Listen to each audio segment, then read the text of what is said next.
어디 다니셨어요? 아, 예, 그룹에 있었습니다. 오, 대기업 출신이시네요. 퇴직 후에도 여전히 사람들은 과거의 명함을 보고 놀랍니다.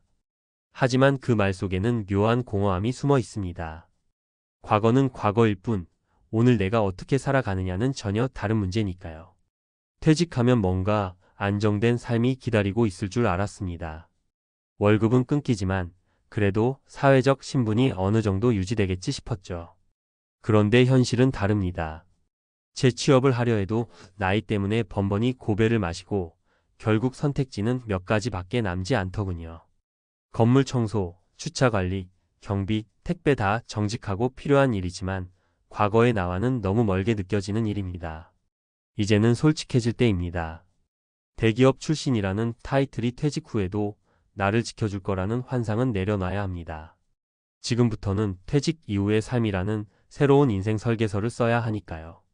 본론 퇴직 후 현실은 왜 이렇게 냉정할까? 1. 명함의 유효 기간은 퇴직일로 끝난다.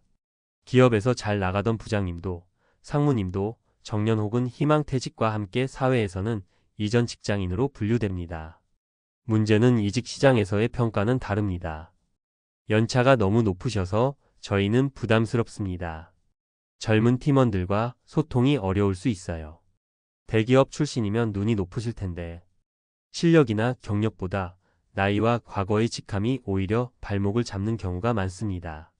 그러니 퇴직 후 재취업 시장은 어쩌면 처음부터 새로 시작해야 하는 전쟁터일 수밖에 없습니다. 실제 사례 1대기업 상무에서 아파트 경비원으로 김철수 가명 62세 씨는 모 대기업에서 35년을 근무한 후 정년퇴직을 했습니다. 상무까지 승진했지만 퇴직 후 생활비 부담에 재취업을 결심했죠. 처음에는 중소기업 임원 자리를 알아봤지만 대부분 우리는 젊은 인력을 선호한다며 거절했습니다. 결국 김 씨는 아파트 경비직을 택했습니다. 그는 말합니다. 처음엔 자존심이 너무 상했죠. 그런데 어느 순간 깨달았어요. 지금은 내가 가족을 위해 할 수 있는 일을 하는 것뿐이라고요. 그의 하루는 새벽 6시에 시작해 저녁 6시에 끝납니다. 매달 받는 월급은 대기업 상무 시절의 110도 안 됩니다. 하지만 그는 정직하게 일하며 건강하게 지내는 지금이 은퇴 후 진짜 삶 같다고 말합니다. 실제 사례 이 50대 초반 퇴직자 청소 용역으로 생계 이어가다. 박정희 가명 54세 씨는 희망퇴직으로 회사를 나온 뒤 두 아이의 대학 등록금과 주택 대출을 감당하기 위해 아르바이트 자리를 전전했습니다. 그중 가장 오래 했던 일은 오피스텔 청소 용역. 몸은 힘들지만 그나마 정기적으로 수입이 들어오는 게 다행이었어요. 그 전에는 쿠팡, 배달, 편의점까지 안 해본 게 없거든요. 그녀는 지금도 하루 6시간씩 빌딩 청소를 합니다. 그동안 허리 디스크가 생기고 손목엔 통증이 사라지질 않지만 박 씨는 말합니다. 내가 누군지 예전에 뭘 했는지는 중요하지 않아요. 지금은 그저 살아남는 게 중요할 뿐이죠. 실제 사례 3퇴직 후 운전직으로 인생 2막 시작한 남성. 정호준 가명 58세 씨는 자발적 퇴사를 선택했습니다. 그는 회사에서 받는 스트레스보다 운전하며 보내는 시간이 더 가치 있다고 판단했기 때문입니다. 현재는 통근버스 기사로 일하고 있습니다. 운전이 힘들긴 하지만 일 끝나고 나서 체력이 남는다는 게 너무 좋습니다. 예전엔 하루 종일 스트레스에 시달리다가 퇴근하면 쓰러지기 일쑤였거든요. 그는 여유 생긴 시간에 등산도 하고 주말에는 가족과 소풍도 갑니다. 수입은 줄었지만 만족도는 훨씬 높습니다. 그는 말합니다. 퇴직 후에도 누가 시키는 일 말고 내가 선택한 일을 한다는 게 이렇게 행복한 건지 몰랐어요. 결론 은퇴 후 나를 다시 정의하는 용기가 필요하다. 대기업 출신이라는 타이틀이 당신의 미래를 보장해 주진 않습니다. 퇴직 후의 삶은 완전히 새로운 규칙이 작동하는 또 다른 세계입니다.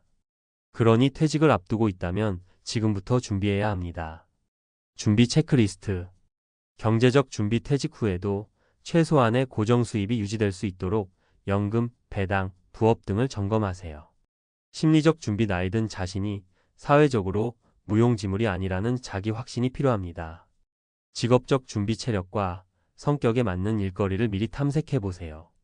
품위 있는 노동은 많습니다. 마무리 메시지. 청소, 경비, 운전이 퇴직자에게 남은 일이라는 현실이 씁쓸할 수도 있습니다. 하지만 더 중요한 건 그 일들이 결코 비참하지 않다는 사실입니다. 오히려 은퇴 이후 사회의 구성원으로 다시 쓰임 받는다는 건 존엄한 일입니다. 지금부터라도 스스로에게 물어보세요. 퇴직 후 나는 어떤 이름으로 살아가고 싶은가? 그 답이 곧 당신의 은퇴 준비입니다. 대기업 간판이면 뭐 하나요? 퇴직 후 남은 건 청소 경비뿐. 지금부터가 진짜 준비해야 할 시기입니다. 퇴직 이후 현실은 왜 이렇게 냉혹한가? 많은 직장인이 착각합니다. 내가 그룹 부장까지 했는데 퇴직 후에도 알아주는 데는 많겠지. 하지만 현실은 정반대입니다. 고용노동부 자료에 따르면 55세 이상 재취업자의 절반 이상이 단순 기능직 또는 서비스직에 종사하고 있습니다. 다시 말해 과거의 직함이나 기업 브랜드가 퇴직 이후의 삶을 보장해주지 않는다는 뜻입니다. 이유는 단순합니다. 기업은 퇴직자의 연차나 경력보다 즉시 적응력과 젊은 에너지를 더 선호합니다. 특히 급변하는 디지털 환경 속에서는 기술 격차도 큰 진입 장벽이 됩니다. 그 결과 재취업 시장은 나이와 임금 수준으로 철저히 차별화된 구조를 형성하게 되었죠. 퇴직 이후의 재취업 시장은 하향 평준화. 다음은 한국고용정보원의 2024년 조사 결과입니다. 대기업 출신 5,060대 남성 퇴직자 중 60% 이상이 퇴직 후 6개월 내에 단순 노무직 또는 비정규직으로 재취업. 평균 월급은 퇴직 전 대비 13 수준 이하. 70% 이상이 생계를 위해 어쩔 수 없이 재취업한다고 응답. 결국 고용의 질은 낮아지고 선택의 폭은 좁아집니다. 이는 대기업 출신뿐 아니라 공기업 공무원 등 고정 수입에 익숙했던 사람에게도 예외가 아닙니다. 사례 1. 35년 대기업 출신 경비직으로 재취업한 남성. 이 모 씨 63세는 유명 대기업에서 정년까지 근무한 뒤 한동안 가족과 여유로운 시간을 보내고자 했습니다. 그러나 막상 퇴직 1년 후 예상보다 빨리 생활비에 허덕이기 시작했습니다. 결국 월 180만 원의 아파트 경비직에 지원했습니다. 그는 처음엔 자존심이 상했지만 정기적 수입이 있다는 것이 다시 삶의 중심을 잡게 해줬다고 말했습니다. 전문가 평. 퇴직 후 가장 중요한 건 소득의 연속성입니다. 일정 금액이더라도 꾸준히 들어오는 돈이 심리적 안정감을 만들어줍니다. 김동엽 은퇴연구소 소장. 사례 이 여성 중간 관리자, 청소 용역으로 일하는 현실. 중소기업에서 과장급으로 일했던 박모 씨 58세는 희망퇴직 후 가사에 집중했지만 자녀 학비와 생활비 부담으로 청소 용역을 시작했습니다. 그녀는 하루 6시간 근무로 월 150만 원을 벌고 있습니다. 힘들지만 누군가는 꼭 해야 할 일입니다. 나 자신이 부끄럽지 않다는 게 중요하죠. 전문가 분석. 은퇴 후 직업에 대한 고정관념을 내려놓을수록 삶의 질이 올라갑니다. 은퇴 직후 체력과 시간 관리를 병행할 수 있는 유연한 직업 선택이 핵심입니다. 정혜윤 직업심리상담가. 사례 3. 운전을 좋아하던 퇴직자, 통근버스 기사로 제2의 인생.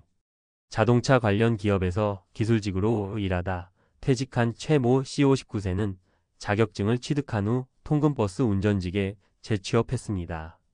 운전이 좋았고 출퇴근 시간 맞춰 일하는 것도 편했습니다. 수입은 적지만 자율성과 삶의 만족도가 높아요. 전문가 시선. 퇴직 후엔 내 흥미와 체력에 맞는 일에서 삶의 의미를 찾아야 합니다. 단순히 수입이 아니라 생활 리듬과 정체성이 유지될 수 있어야 합니다. 이계호 은퇴설계 전문가. 전문가가 제시하는 3단계 은퇴 준비 전략. 경제적 자립 구조 만들기. 국민연금, 개인연금, 배당 수익 등 복수의 소득 흐름을 확보하라. 퇴직 전월 지출 수준을 점검하고 반드시 고정 지출을 줄여야 한다. 현금 흐름이 없다면 저강도 일자리라도 준비할 필요가 있다. 재취업을 위한 체력 및 기술 준비. 체력은 일할 수 있는 시간과 가능성을 결정합니다. 단순 노무 위주의 일자리일수록 체력이 경쟁력입니다. 무료 직업 교육이나 정부 지원 훈련을 활용하면 60대 이후에도 기술직 이직이 가능합니다. 직함이 아니라 역할로 자신을 재정의하라. 퇴직 후엔 타인이 아닌 자기 기준의 성공 방정식을 만들어야 합니다. 경비, 청소, 운전도 사회의 필수 노동입니다. 자존감을 지키는 방법은 직업이 아닌 태도입니다.